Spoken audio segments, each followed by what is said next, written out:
everyone, Tyson the Subaru specialist from Subaru Prince George here.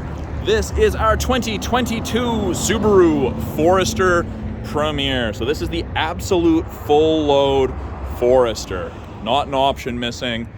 So 22 did get the redesign, the refresh facelift. So we've got that gun metallic kind of gray insert with those chrome inserts next to the Subaru logo.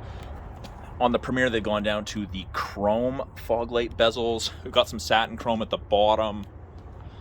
Headlights, they're a little smaller than the previous gen. The other ones kind of cut into here, so they cut this out. It lends itself to a slightly more aggressive look. This is the only trim level where you'll get these exact 18-inch wheels. I quite like them. It's a little bit of a departure from the previous generation wheel. It's nice, it stands out. Got satin chrome mirror caps. Get the chrome handles, satin chrome lower finisher, and all the roof rails are also, even with the cutouts, it's the satin chrome as well. So you do get the cutouts front and rear that makes it easier to secure things to the roof when you have crossbars, but this is the only trim level where they're the satin chrome up top. So if you're walking through a parking lot and you're wondering what trim level is that Forester and it has the satin chrome top finishers for the roof rails, that's a Premier.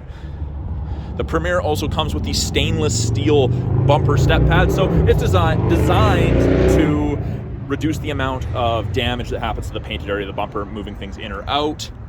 We have more satin chrome finishers, power liftgate from the door, the key fob, or the driver's seat. Now, in the black plastic portion, the cladding, we have those little black circles. That's your backup sensors. So they will actually apply the brakes if it thinks you're gonna hit something between speeds of 1 and 15 kilometers an hour. Terrifying when it happens, but it's worth it. Stops you from running into someone's grocery cart or over someone. It's paid for itself right there.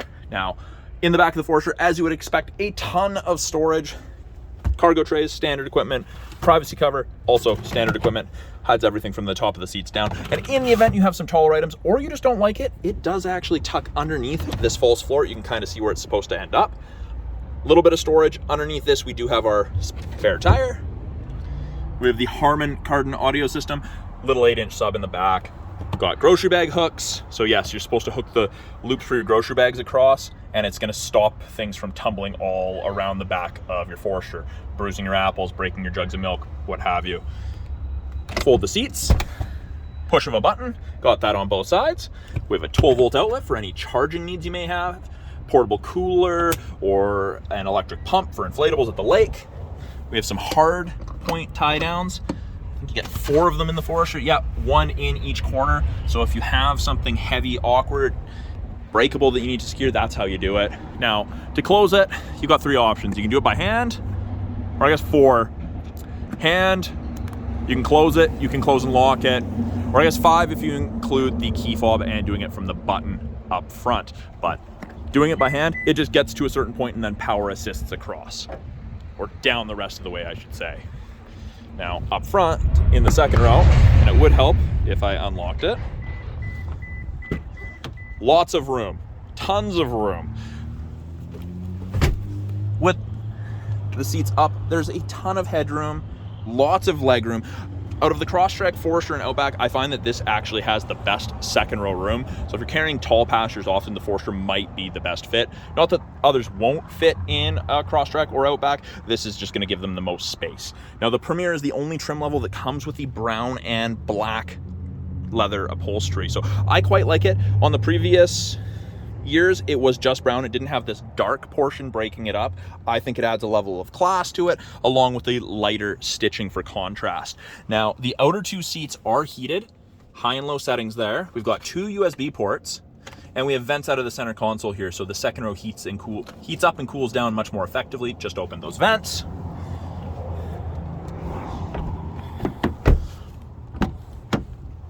Power windows, locks, mirrors, as you'd expect. We've got 2 position memory settings on the driver door. Again, Harman Kardon audio system. Power driver seat, including lumbar support. Now, the memory position setting will not remember your lumbar support level, as that's something that can change depending how long you're in the car for. But again, absolutely phenomenal headroom. Even with that panoramic sunroof, you've got a lot of headroom in these vehicles.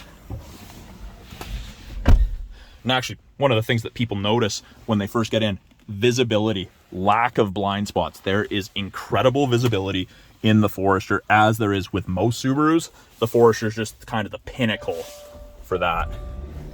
We've got the orange light that popped up in each mirror. That's your blind spot detection. So that's what it looks like whenever someone's in your blind spot or going to be in your blind spot on the corresponding side. So it doesn't replace shoulder checking, but it is a nice aid.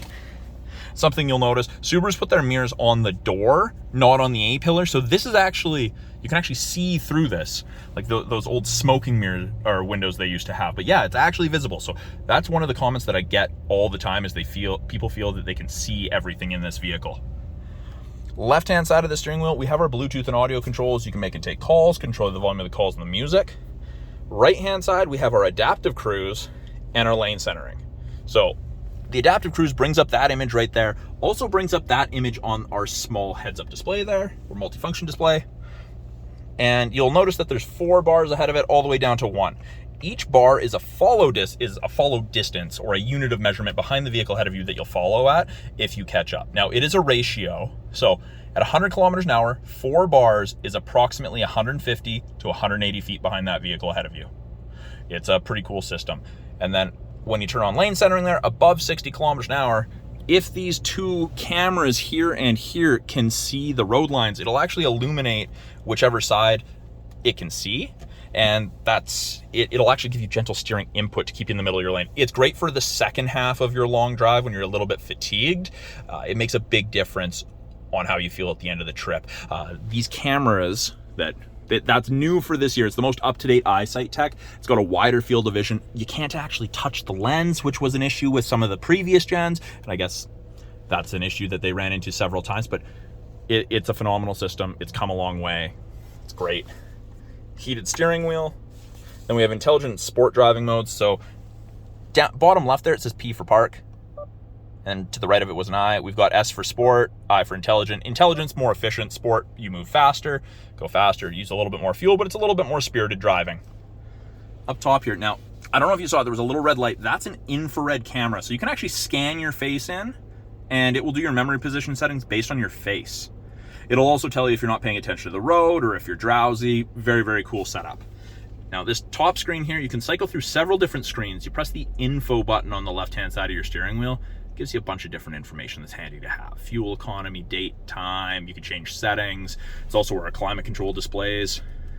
So 15 is the lowest, and it tops out at, and it is dual zone, so you and your passenger can have 2 separate temperatures, and we'll say 30. And then it's easy to sync it back together just to the driver controlled one.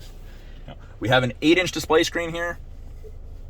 Hit map, got our nav. There is no subscription for the nav. It is free. You get 1 free update within the first 3 years, but you don't have to do it. It works great. We still offer a CD player, and it is touchscreen, but we have physical buttons as well. So best of both worlds. Put it in reverse, rear assist braking, parking sensors are on, center your bumper, and it does show you the top of your bumper so you have something to relate to. Climate controls are adjusted from down here. We've got driver side temp, passenger side temp, fan strength, heated mirrors, back window, and the front area of the windshield where the wiper blades sit. AC, max AC, mode changes where the airflow is coming from. It is an automatic transmission. We do have the ability to pull it over to manual mode, and that's where you'll use the paddles, upshift, left downshift, select your own gears. Parking brakes are now all electronic. Well, mostly all electronic. Heated seats, high and low for the driver and passenger. And we have X mode, which is kind of like Subaru's equivalent to 4x4 low. So it's good for under 40 kilometers an hour, the really rough stuff. And we've got regular X mode. And then we have deep snow and mud. And you'll notice the image changes. And when we're in deep snow and mud, it actually turns off traction control to allow for excess wheel spin to chew you through that really gross situation that you're in. Now, we'll take a look at this panoramic sunroof. Huge, and the sun's going right through it on us.